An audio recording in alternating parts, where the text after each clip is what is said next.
আসসালামু আলাইকুম প্ৰিয় বন্ধুসকল, মই আমিৰ হামজা। প্ৰিয় বন্ধুসকল, আপোনাৰ জীৱনত আপুনি বিভিন্ন পৰিস্থিতিৰ সন্মুখীন হ'ব লাগিব। আপোনাৰ জীৱনত বহুত মানুহ আহিব আৰু যাব, আৰু এই মানুহবিলাকৰ ভিতৰত হয়তো এনেকুৱা কিছুমান মানুহো আপুনি পাব যিসকলক আপুনি বিশ্বাস কৰিব আৰু এই মানুহবিলাকে আপোনাৰ বিশ্বাস ভাঙি পেলাব। আপুনি প্ৰতাৰিত হ'ব, বাৰে বাৰে প্ৰতাৰিত হ'ব। ইয়াৰ পিছত এইবোৰ আৰু ভাল নালাগিব আপোনাৰ। তেতিয়া কাকো আপুনি আকৌ নতুনকৈ বিশ্বাস কৰিব নোৱাৰিব। এই প্ৰতাৰণা, বিশ্বাসঘাতকতা এইবোৰে আপোনাক বিৰক্ত কৰি তুলিব, আৰু তেতিয়া আপুনি অকলশৰীয়াকৈ থাকি পচন্দ কৰিব। মনৰ কষ্টবোৰ হয়তো কাকো শ্বেয়াৰ কৰিব নিবিচাৰিব। একাকিত্ব আপোনাৰ সংগী হ'ব। এতিয়া জাষ্ট ভাবি চাওক, এই একাকিত্ব যদি আপোনাৰ আল্লাহৰ সৈতে হয়, মানে আপুনি যদি অকলশৰীয়াকৈ থাকে, তেনেহ'লে শয়তান আপোনাৰ সংগী হ'ব আৰু আপোনাক প্ৰতাৰিত কৰাৰ চেষ্টা কৰিব, পৰিচালনা দিব, আপোনাৰ মনত বিভিন্ন কুচিন্তা আনি ঢালি দিব।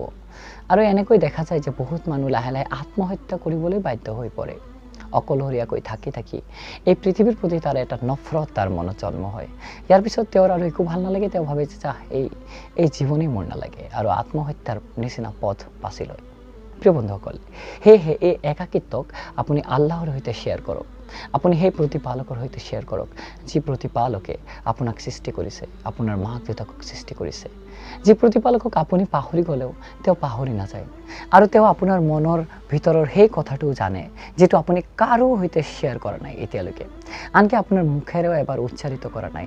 সেই মনৰ গহীনত থকা কথাটো, সেই বেদনাটো আল্লাই জানিব পাৰে, সেই কষ্টৰ বিষয়েও আল্লাই জানে। তো সেই আল্লাহৰ সৈতে যাৰ সম্পৰ্ক ভাল থাকে এই পৃথিৱীত, এই সম্পৰ্ক চিৰদিন অটুট থাকে, আৰু জান্নাতলৈকে এই ভালপোৱা, এই সম্পৰ্ক বাকী থাকে।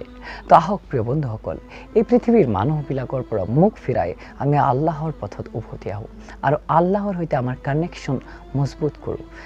কাৰণ এই পৃথিৱীৰ মানুহসকলে আমাৰ সৈতে প্ৰতাৰণা কৰিলেও আল্লাহ ৰাব্বুল আলামিনে কেতিয়াও আমাক নঠগে, কেতিয়াও তেওঁ আমাক পাহৰি নাযায়। আল্লাহে আমাক সঠিক জ্ঞান দান কৰক। আমিন।